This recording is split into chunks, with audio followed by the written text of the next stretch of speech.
আপনারা ইতোমধ্যে আমার নাম শুনেছে এবং পদবি শুনে একটু হতবাক হয়েছেন।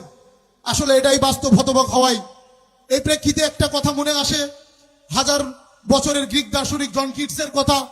তিনি একটা কথা বলেছিলেন, beauty is true and true is beauty, অর্থাৎ সত্যই সুন্দর আর সুন্দরই সত্য। আমি মনে করি সদা সত্য কথা বলা, সৎ পথে চলা, কাউকে প্রলোভন না দেখানো, একজনের হাত থেকে আরেকজনকে রক্ষা পাওয়া এবং আরেকজনের কাঁধে কাঁধ মিলিয়ে পাশে দাঁড়িয়ে তাকে রক্ষা করা, এটাই সত্য। আর এই সত্যই যদি হয় সেটাই সুন্দর। আর আমি এই সত্য সুন্দর থেকে আজকে আপনাদের মাঝে আমি এও বলতে চাই, সবার উপরে মানুষ সত্য, তাহার উপরে নাই। এই আলোকেই আমরা সবাই এক মঞ্চে মানব জাতির মানবিকতায় ঊর্ধ্বে, হিন্দু মুসলিম বৌদ্ধ খ্রিস্টান নাই ভেবে আমরা বলতে পারি আমরা মানুষ। আমি দেখেছি গত শারদীয় দুর্গা উৎসব উপলক্ষে চুয়াডাঙ্গা জেলায় প্রত্যেকটা মন্দির এবং মহল্লায় এই জামায়াতের বড় ভাই ও দাদারা আমাদের পাশে এসে দাঁড়িয়েছে।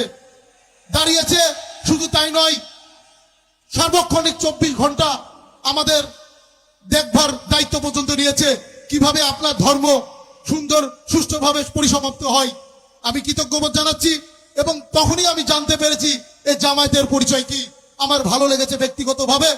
আমার সনাতন সম্প্রদায় আপনাদের হাত দ্বারা কখনোই অক্ষুণ্ণ এবং বঞ্চিত হবে না আমি বিশ্বাস করি। আমি মনে করি সনাতনী সম্প্রদায় একটা বটবৃক্ষ ছায়ার মতো আপনারা আছেন, সবসময় আমাদেরকে দেখবেন। এটাই ইসলামের অন্যতম মাধ্যম।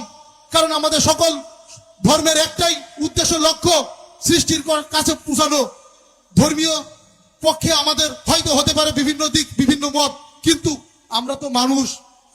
এই মানুষ হিসাবে আমরা চাই আমরা সকলে একসাথে থাকতে। এটা বাংলাদেশে আমরা স্বাধীন দেশ, স্বাধীন চেতনা নিয়ে আমরা বাঁচতে চাই এবং আপনাদের সহযোগিতা কামনা করছি। এবং কোনো অপশক্তি নেই, আমি বিশ্বাস করি আমাদেরকে একতাই ইউনিট অক্ষুণ্ণ করে দেবে। যাই হোক, আমি ছোট্ট মানুষ, অনেক কথাই বলে ফেললাম। তো আমি জানি আগামী দিন থেকে আপনারা আছেন, চুয়াডাঙ্গা জেলা নয়, চুয়াডাঙ্গা জেলার অন্যান্য 64টা জেলার এই সনাতনী সম্প্রদায়কে আপনারা বটবৃক্ষে ছায়ার মতো ছায়া দিয়ে যাবেন। সবাইকে ধন্যবাদ জানিয়ে আমি আমার বক্তব্য শেষ করছি। সকলকে ধন্যবাদ আদাব ও আসসালামু আলাইকুম।